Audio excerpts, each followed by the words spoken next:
कुनै व्यक्ति सफल या विफल हुनुमा उसको अंग्रेजी शब्द छ अटेन्सन, अर्को नेपालीमा हामी चाहिँ ध्यान भनौँ, ध्यानाकर्षण, मन लगाउनु। सफल या विफल हुनुमा उले कुनै कुराप्रति कतिको ध्यान दिएको छ, कतिको अटेन्सन दिएको छ। एउटा विद्यार्थीले कक्षामा राम्रो अङ्क ल्याउने हो या नल्याउने हो भन्ने कुरा पनि त्यसको ध्यानमा भर पर्छ।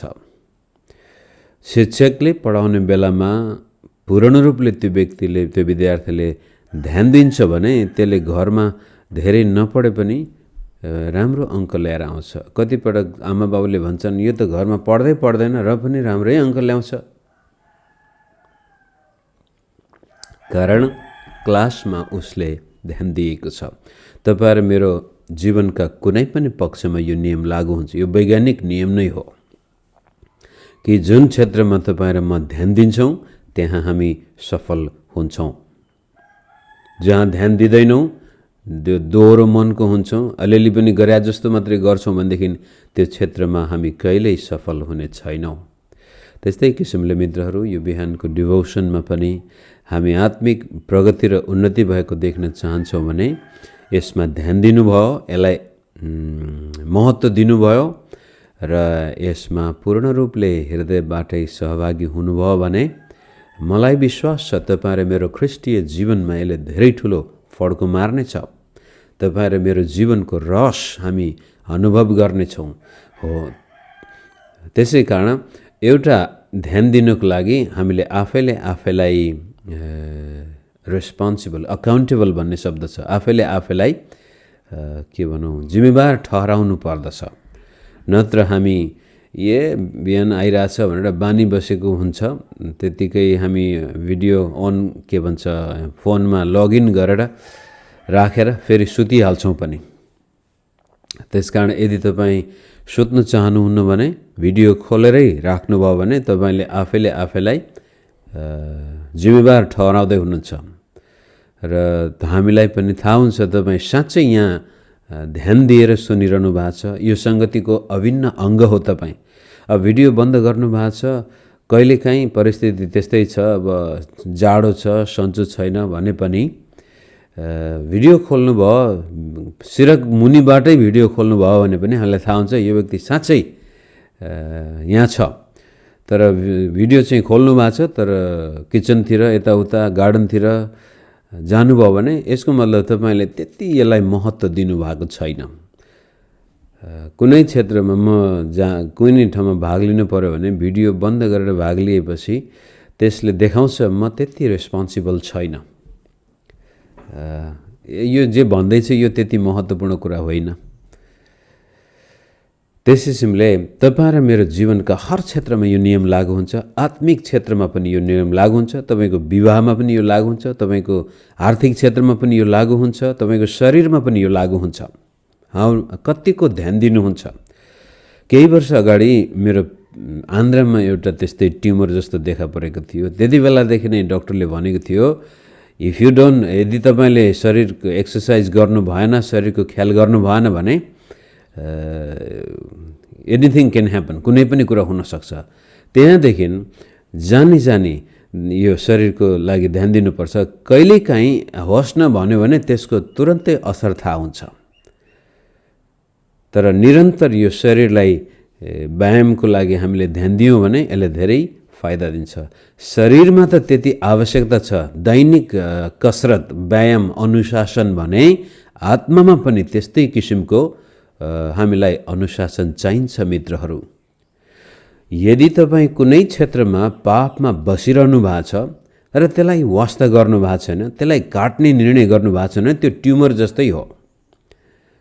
जान्छ होला आफै, ठिकै छ, डाक्टरले जे भने पनि निको हुन्छ होला भनेर बसेको भए परिस्थिति अर्कै हुन्थ्यो होला।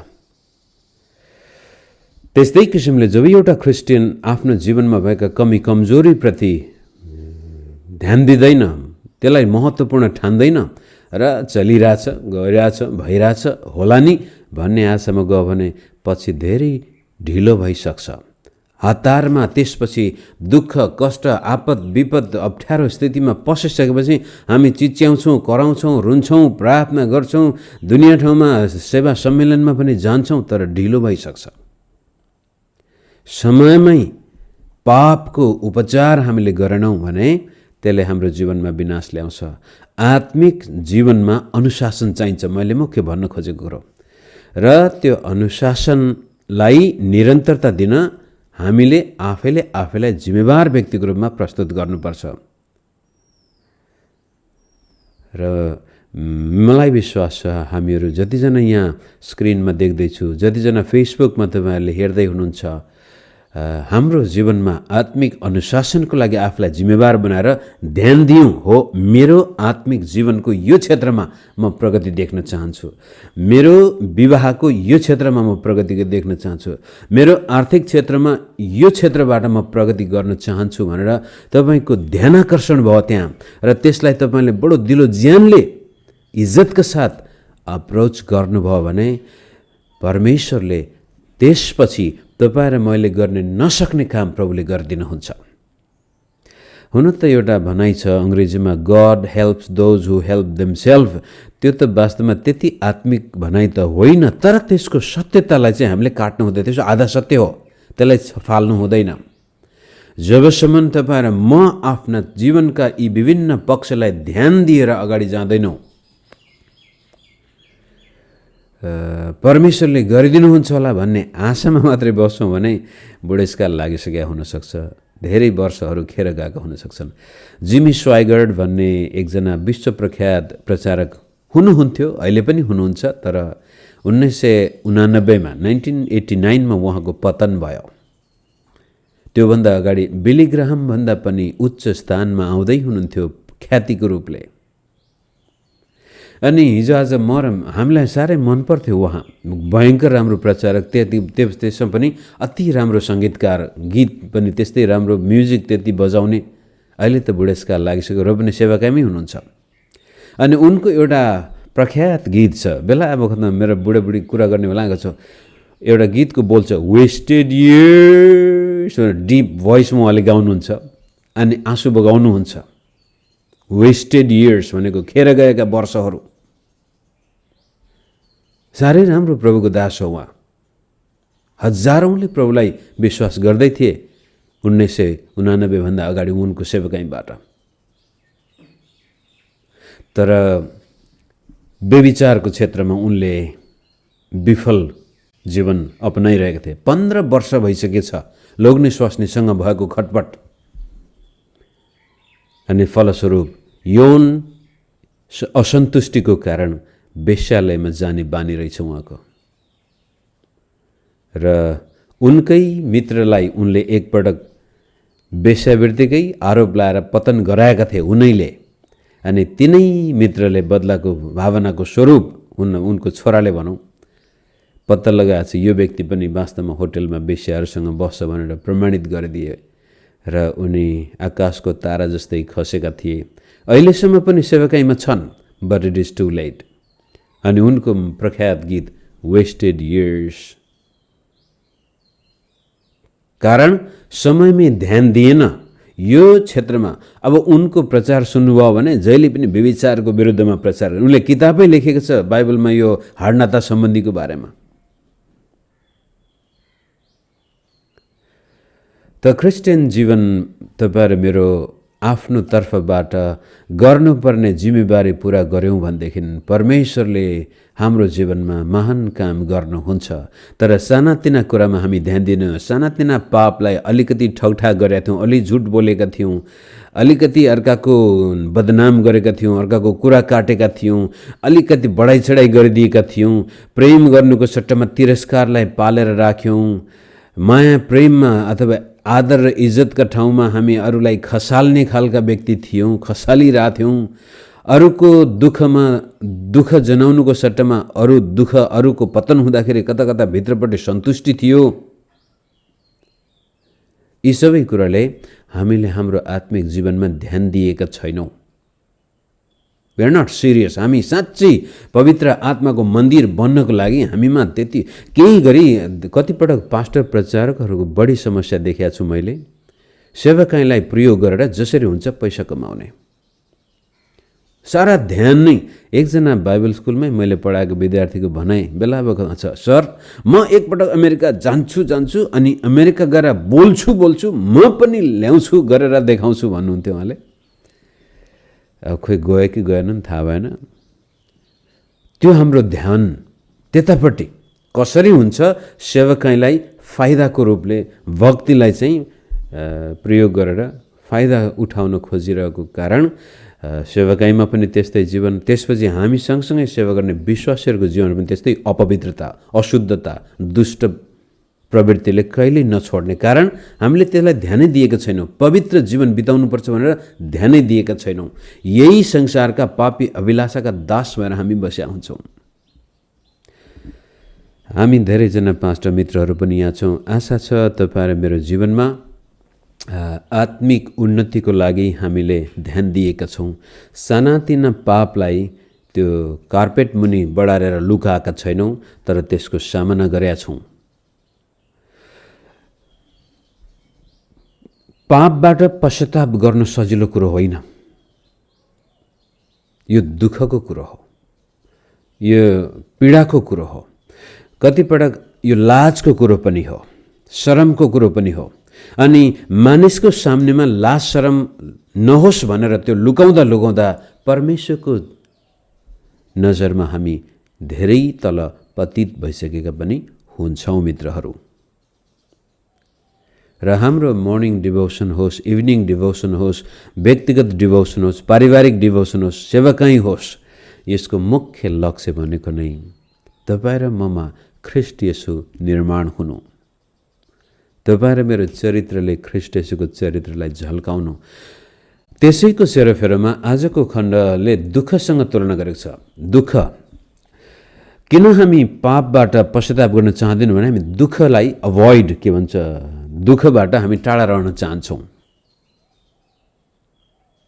शरीरका कुराहरूमा लागेको मन जीवन र मृत्यु हो भन्ने थाहा पाउँदै पनि हामी त्यो आत्माका कुरातिर लाउनु पर्ने जुन प्रकारको अनुशासन छ, जुन अलिक कष्ट छ, जुन मेहनत गर्नुपर्छ, त्यसबाट हामी उम्कन चाहन्छौँ। सजिलो बाटो, छोटो बाटो जान चाहन्छौँ, जसले गर्दाखेरि झन ठुलो पाप र मृत्युको पासोमा हामी पर्दछौँ। तर दुःखलाई हामीले स्वीकार गर्यौँ, सङ्कष्टलाई स्वीकार गर्यौँ, चुनौतीलाई स्वीकार गर्यौँ, अनुशासनलाई स्वीकार गर्यौँ। मानिसको नजरमा सायद पतनै हुनु परे पनि, आफ्नो भौतिक हिसाबले सबै कुरा गुमाउनु परे तापनि, यदि हामी आत्मिक विकासको लागि चिन्तित छौँ र त्यतातिर ध्यान दिएका छौँ भने परमेश्वरले आज उद्देश्य काम गर्नुहुनेछ। त्यसै कारण मैले यो आज रोमी 8:18देखि 27सम्म भनेछु,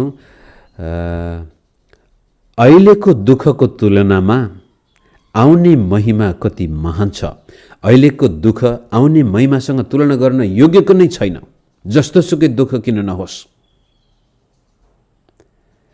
त्यो कुरोलाई सरस्वती पढेर म विसर्जन गर्न चाहन्छु। म विचार गर्दछु कि हामीमा जुन महिमा प्रकट गरिनेछ त्यससँग वर्तमान समयका कष्टहरू तुलना गर्न योग्य छैनन्। आज किन धेरै अगुवाहरू पापमा फस्छन् त भन्दाखेरि उनीहरू कष्टमा जान चाहँदैनन्। कसरी हुन्छ, अमेरिकाको भिसा लाग्यो भनेदेखि त्यसपछि नेपालै नफर्किने, नेपालको चर्चै छोडिदिने। कसरी हुन्छ, एउटा डोनर भेटायो भने त्यसपछि त्यसलाई चाहिँ फलाई ललाई फगाई गरेर त्यसबाट अलिकति भेटी झारेर चर्चको नाउँमा अनि आफ्नै घर बनाउने। कसरी हुन्छ, विश्वासीहरूलाई लटरपटर गरेर मण्डलीमा प्रयोग गर्न आफ्नो फाइदाको लागि। दुःखबाट उम्कन चाहेर आज मण्डलीहरूमा भ्रष्टाचार, अत्याचार सबै कुराहरू आउँछन्। तर यदि हामी ख्रीष्ट येशूको क्रुसबाट भएर आएका हौँ भनेदेखि हामी पनि आफ्नो दैनिक जीवनमा डेली, के भन्छ, यदि कोही मेरो पछि आउन चाहन्छ भने त्यसले आफ्नो क्रुस दिनदिनै उठाओस् भनेको छ। त पावलले भन्दैछ हामीमा गजबको महिमा पर्खिरहेको छ। हाम्रो लागि यो महिमा हामीमा देखा पर्नेछ।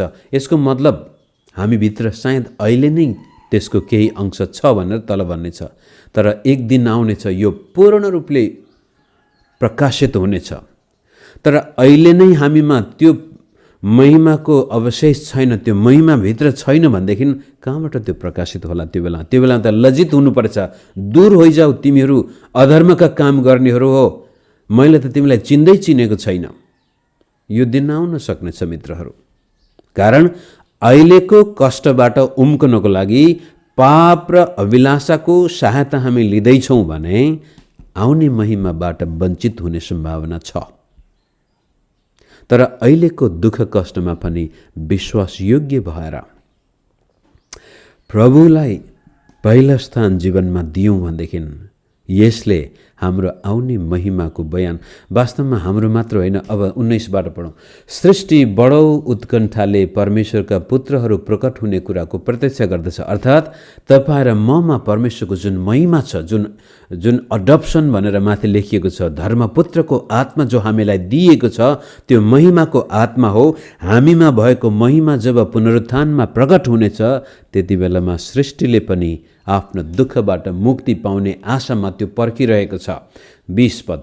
सृष्टि व्यर्थताको वशमा पारियो, त्यसको आफ्नै इच्छाले होइन, तर उहाँको इच्छाले जसले त्यसलाई वशमा पार्नुभयो। यसै आशामा कि सृष्टि त्यसको आफ्नै विनाशको बन्धनबाट मुक्त गराइनेछ र त्यसले पनि परमेश्वरका सन्तानको महिमित स्वतन्त्रता प्राप्त गर्नेछ।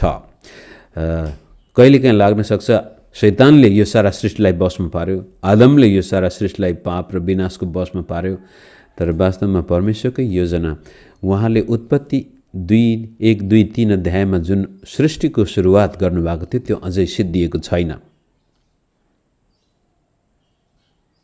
त्यसको पूर्णता हुन बाँकी नै छ। पाप आयो, अवश्य पनि पापले त्यसमा बाधा ल्यायो। त्यसै कारण पापबाट आएको असरलाई सदाकाल निर्मूल पार्नको लागि सृष्टिलाई पनि परमेश्वरले यो वेदना दुःखमा जान दिनुभएको छ। जसरी तपाईँ र म आज दुःख सहन चाहँदैन, दुःखमा जान चाहँदैनौँ अनि त्यो दुःखबाट उम्कन प्रयास गर्दा गर्दै झन बढी दुःखमा जाँदैछौँ। तर सृष्टि पनि परमेश्वरका पुत्रको प्रकट हुने समय पर्खेको छ भनेको मतलब यो कुनै विशेष अति नै ठुलो धर्म कर्म गर्ने व्यक्ति मात्र नभएर ख्रीष्ट येशूमा विश्वास गर्ने सबैको जीवनमा जब पुनरुत्थानको समय आउनेछ, जब ख्रीष्ट येशू प्रकट हुनुहुनेछ र हामी पनि त्यसपछि प्रकट हुनेछौँ। यो चाहिँ हामी ख्रीष्ट येशू टाढाबाट आउने, हामी पनि कति टाढाबाट आएर देखिने होइन कि अहिले ख्रीष्ट हामीमा हुनुहुन्छ र हामीमा पनि त्यो परमेश्वरको महिमा छ अझै अहिले पनि। तर त्यो पूर्ण रूपले प्रकट त्यति बेलामा हुनेछ जब हामी पुनरुत्थानमा जानेछौँ र सृष्टि त्यसैको लागि 22 पद। हामी जान्दछौँ सारा सृष्टि अहिले एकसाथ प्रसव वेदनाको आर्तनाद गरिरहेको छ, चिच्याइरहेको छ, दुःखमा, सृष्टि दुःखमा छ, पीडामा छ। यसैया 11 अध्यायको 6-9 पदमा आउनेवाला त्यो नयाँ सृष्टिको बयान त्यहाँ गरिएको छ। हामी पनि नयाँ सृष्टिको आशामा पर्खिरहेका छौँ। वास्तवमा भन्नुहुन्छ भने यसै दुःखले भरिएको सृष्टिमा, दुःखले भरिएको शरीरमा पनि हामी मर्न चाहँदैनौँ। हो, कोही अति नै डिप्रेसन भयो, एकदमै मानसिक सन्तुलन गुमाएको खण्डमा आत्महत्या गर्छ मान्छेले, तर नत्र कोही पनि मर्न चाहँदैन।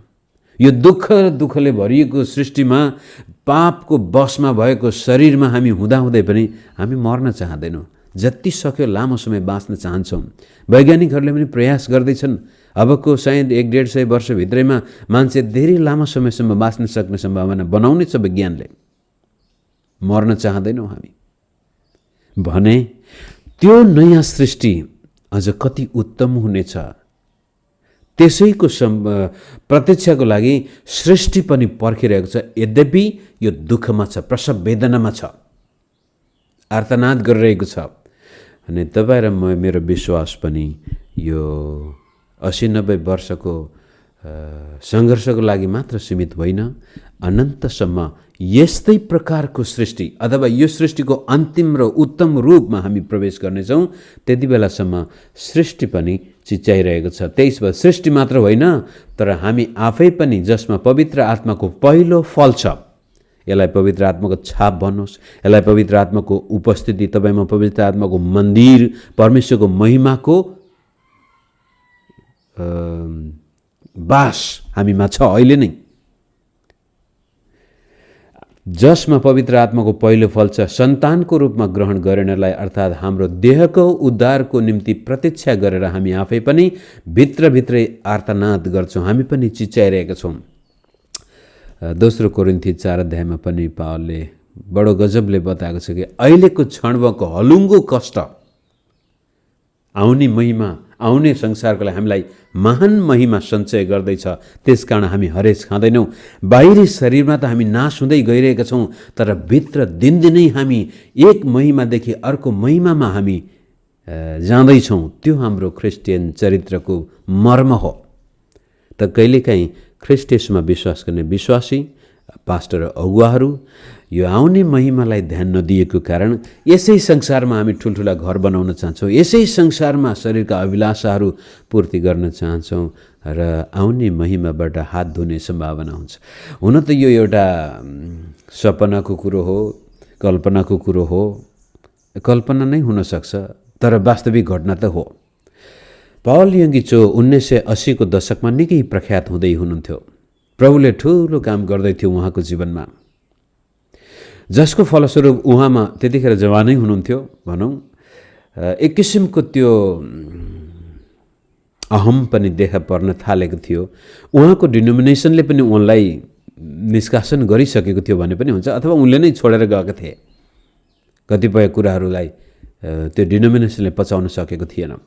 एकजना कोरियामा एल्डर डिकनहरू हुन्छ, पुरुषलाई यो त्यो प्रेसिबिटेरियन चर्चमा चाहिँ एल्डर भने चाहिँ स्त्रीको ठ्याक्कै त्यसको काउन्टर पार्ट छ, गोन्सानिम भन्छ तिनीहरूलाई। एकजना त्यो स्त्री एल्डरले सपना देखेछ, स्वर्गमा गएर एकदमै फलानु, ल हेर फलानुको लागि यो घर बनाएको छ, फलानुको लागि त्यो घर बनाएको छ भन्दाखेरि एकदमै नामै नचलेको पास्टरको ठुल्ठुला महल छन् रे। जाँदै जाँदाखेरि स्वर्गदूतले त्यसपछि ल हेर त्यो देख्यो भन्दै गरेको सानो छाप्रो, त्यो चाहिँ यङ्गिचोको लागि हो रे। अनि 3 छकभर त्यत्रो महान पास्टरको यत्रो सानो छाप्रो, त्यो पनि कम्प्लिट भएको छैन।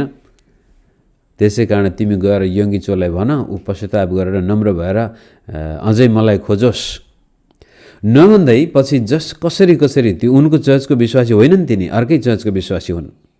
गएर यङ्गिचोलाई मैले पास्टरज्यू मैले यस्तो सपना देखेको छु तपाईँको बारेमा। अब त्यही सपनाले हो होइन, तर त्यसपछि यङ्गिचोमा गजबको परिवर्तन आएको छ। उनले नामै फेरेका छन्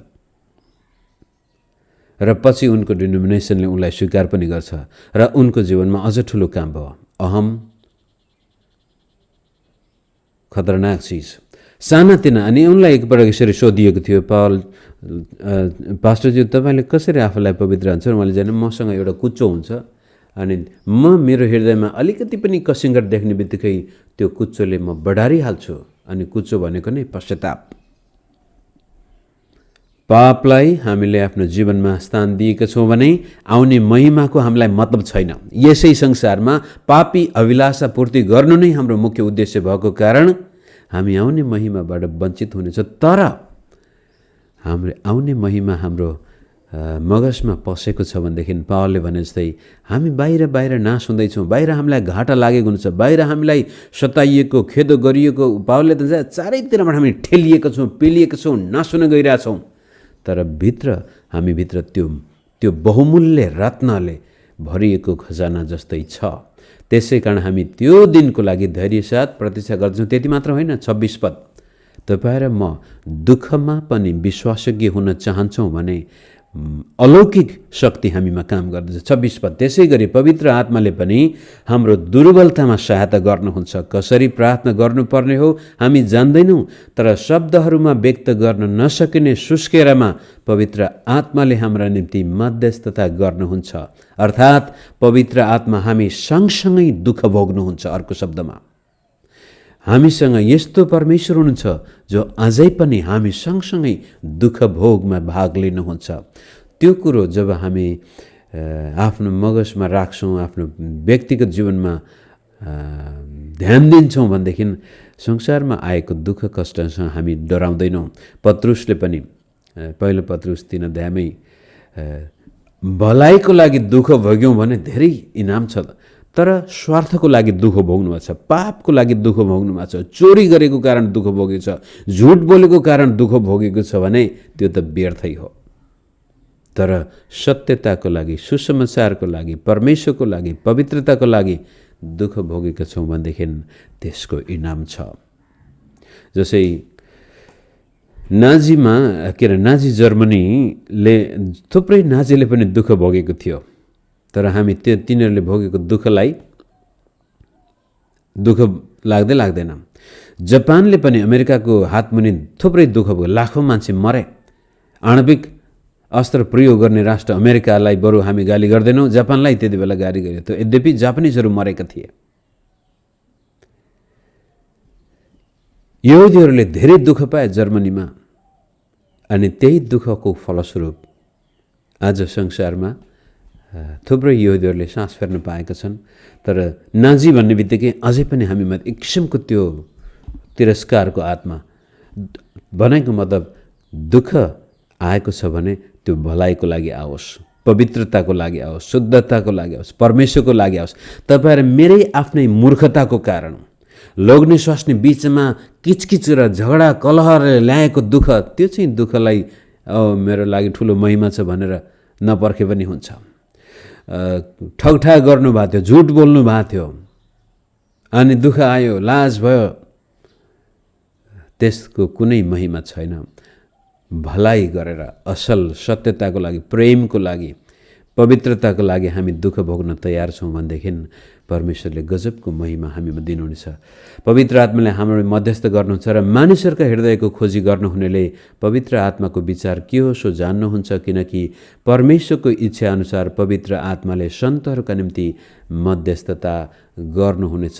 आज बिहान मलाई कता त्यो यहाँहरूको सामनेमा अलिक त्यस्तै कडा रूपले प्रस्तुत हुन मन लाग्यो, किनभनेदेखि धेरै ख्रिस्टियनहरूले आफ्नो जीवनमा भएको फोहोर मैलालाई ध्यान दिएका हुँदैनन्।